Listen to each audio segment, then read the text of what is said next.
Hi, I'm Mike Rhodes. I'm from the state of Colorado in the United States. But today I want to introduce you to the wonder and natural environment of my second hometown in Kumano, which is in Wakayama Prefecture, Japan.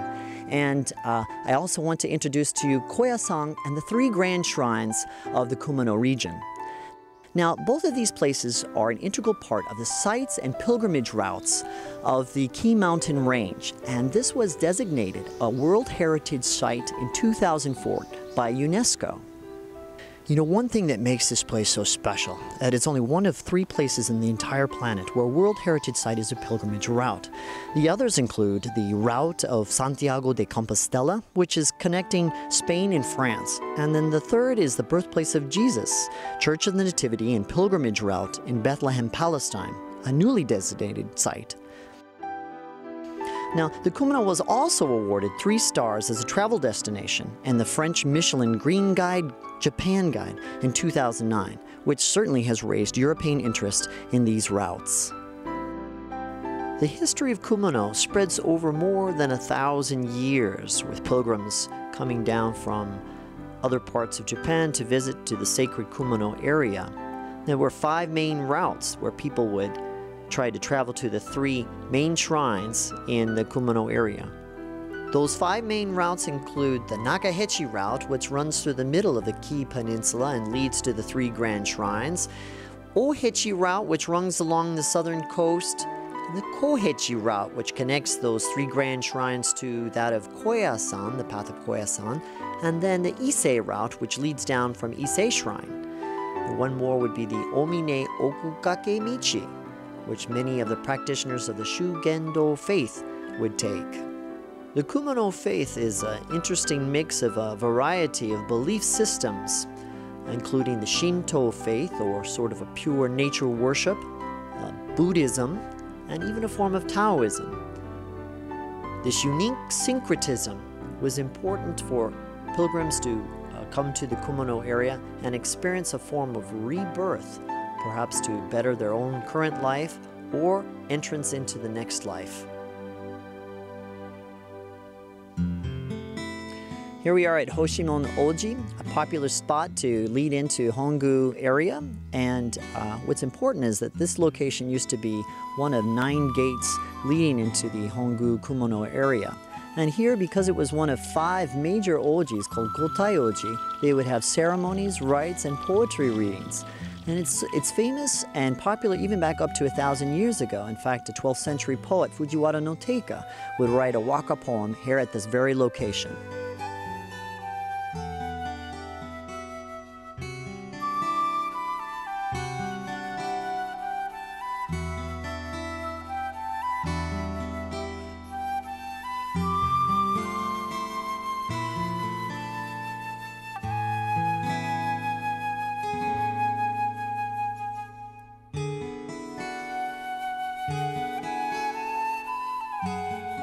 Here we are at Kumano Hongu Grand Shrine, which is the center of the Kumano religion that has spread all over Japan over 1,000 years. Now, this is the central and final spot on the pilgrimage route that many would take from Kyoto or from Edo period down to this location here. Now, behind me are the key buildings for the Kumano Grand Shrine.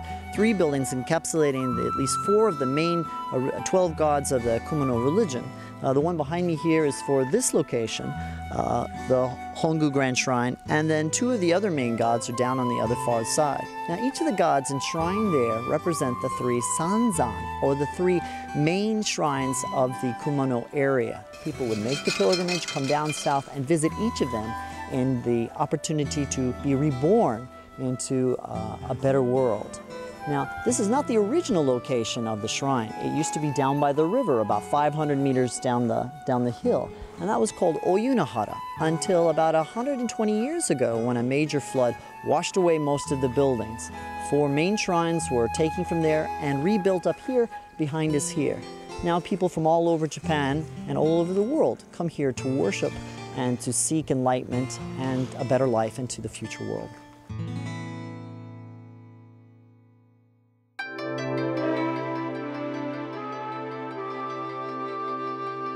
Look at the gorgeous vermilion color of the buildings around me. This is Hayatama Shrine, the Kumano Shrine, one of the 3 grand shrines of the Kumano area. Now, after leaving Hongu Shrine, people would take on boats and come on down here to Shingu City to visit the Hayatama Shrine. And what's notable here about the gorgeous orange buildings, it's a symbol of life, and perhaps because it resembles the color of blood that celebrates this area. Now, the object of worship is up on a mountain called Kamikura, just up the hill. And at the top is a rock called Gotobiki Iwa. Gotobiki Iwa is where, according to Japanese mythological legend, the gods descended and visited this area. And once the Kumano faith propagated in this area, the gods were enshrined in this building behind me here. Now, on the grounds is one of the oldest evergreen type trees in the entire country, called a nagi tree. And if you have one of the leaves of those tree, it's supposed to symbolize a great importance of unbreakable bond. So it's good to use for friendships. However, if you take one from this side, it's not allowed. Hopefully you can find one in the other areas.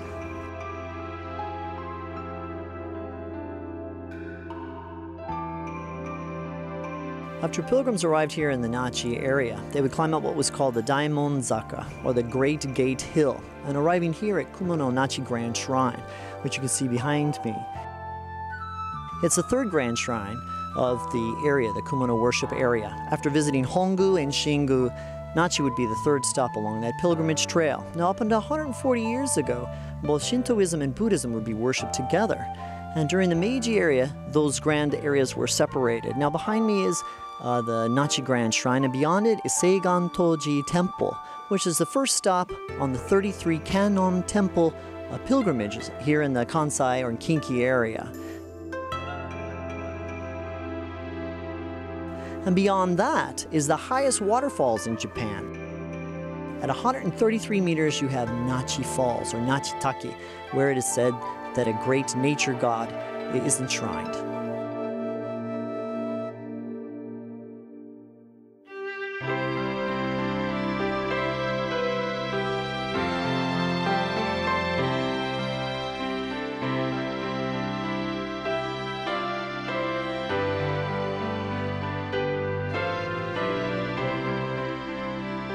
Koya-san was founded by Kobodaishi Kukai. He was born in what is known as Shikoku Island today, and at the age of 18 he entered college in Kyoto to study Chinese classics and Confucianism. But eventually he grew dissatisfied with his academic studies and found himself entering into Buddhist asceticism at just the age of 20. At the age of 31, he visited Tang, China in 804, and 2 years later he returned to bring the teachings of the Shingon Buddhism faith here to Japan. It is said he established Shingon Buddhism in the year 811, about 1200 years ago, and eventually he was granted permission to establish his center for Shingon Buddhism here on the mountain of Koya in 816. In fact, it is believed that Kukai is still here on the mountain in just a state of meditation. Here we are at Koya-san, the center of the Shingon Buddhist faith. And this location here is Danjo Garam. It's the training center for the Shingon Buddhism here on Mount Koya area. And this is where Kobodai Shikukai founded his religion here in Japan. Now, behind me is the famed Konpon Daito, this 50-meter pagoda standing behind me here. Despite suffering many fires over the 1,200 years that it's been here, it finally was renovated and completed in 1930s, and then renovated in 1996 to make this solid structure here behind me. Now, inside is a 3D mandala that tells you the story of the Buddhist faith, the Shingon faith, and contains 4 Buddhist structures. Now, also on this main ground area is a fantastic bell to the side over here that you can hear anywhere in Koya-san, they say, on a breezy day.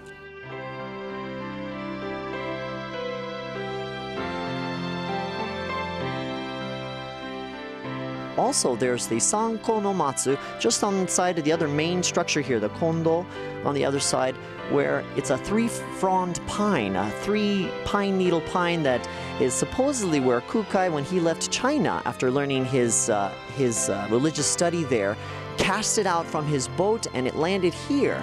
And this is where he was determined to establish his religion here in Japan.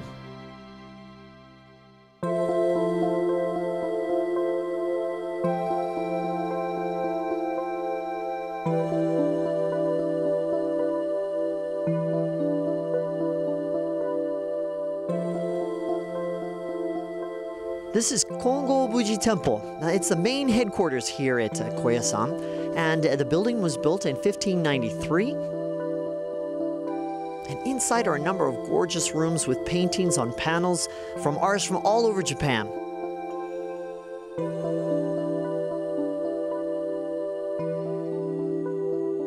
Now you can enjoy a walk along the inside as well as take a tea time on the far end.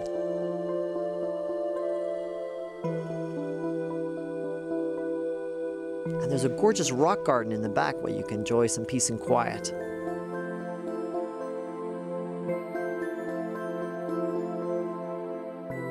At Koyasan, there are 52 temples where you can take part in the Shukubo experience, which allows you to stay overnight in one of the temples, experience morning prayers, and see how the monks live. It also brings you closer to the Shingon Buddhism faith up close. One of the specialties that are provided at these temples is what's called Shojin Jori, which is here before me here. Beautiful array of food. It's very healthy for you and delicious too.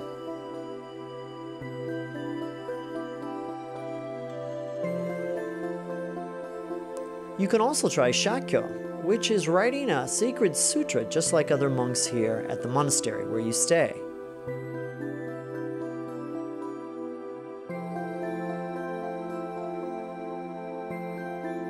So here we are at Okuno-in, which is the spiritual heart of Koyasan. It's the center of the Shingon Buddhist faith. And around here are 200,000 graves from all walks of life, including the most elaborate to the most solemn.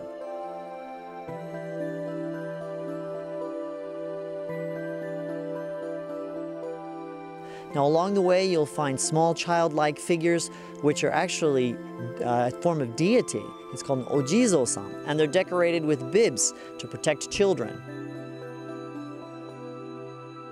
Now from the beginning of Ichinohashi to Gobyo, where Kukai is said to be laid at rest, is 2 kilometers long. A fantastic natural environment to enjoy once you're here at Koyasan.